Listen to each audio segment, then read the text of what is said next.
welcome back to my channel.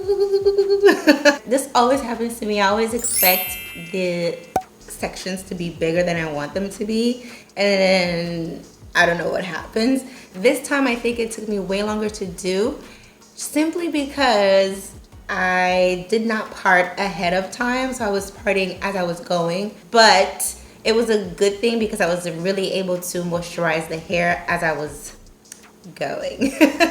So yes, these are the final results. Keep on watching to see how I did this. So the night before, I shampooed and conditioned and deep conditioned my hair. Then I applied a leave-in conditioner. That's a lot of conditioning, huh?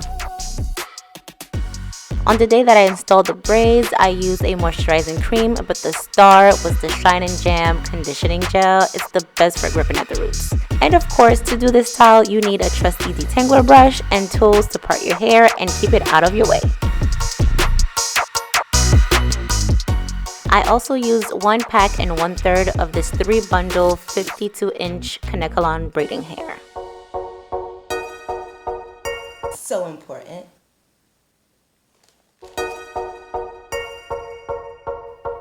One thing I learned throughout my styling process, I should apply a moisturizing cream the night before because my hair was dry.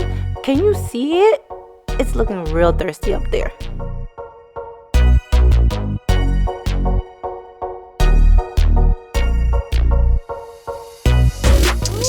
So I'll explain a bit later on how I installed the extensions because it was a process, but I wanted you to see how I struggled doing that first braid. Maybe that's why it took me so long.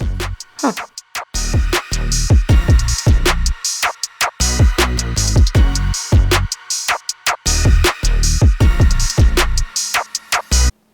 Wow, I entered it on the first try. I entered it on the first try. This is so interesting. Wow.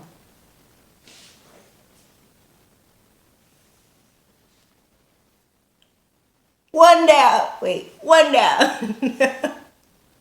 One down.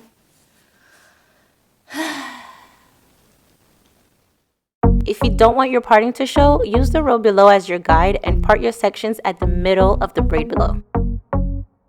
Before installing the extensions, apply the Shine and Jam gel, only at the roots. So for each braid, I took some extensions and divided it into 2 pieces, one smaller than the other. The smaller piece is about 1/3 of the bigger piece.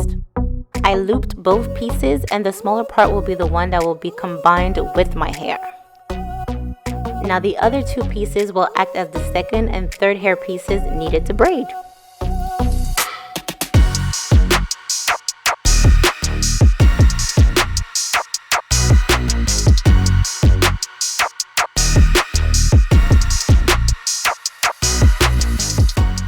As you can see, I don't separate my own hair in 3. I tell you, I tried other techniques, but this is the one that worked for me ultimately, and none of them slid off. They all stayed in place. So give it a try.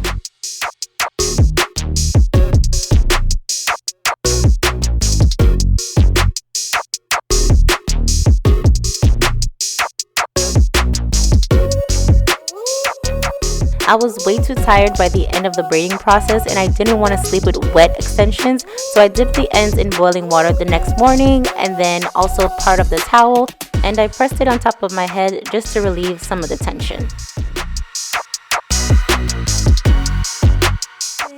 This is my first time installing, no, this is not my first time installing braids. I tried once before the rubber band method, and I always wanted to try, gripping at the roots.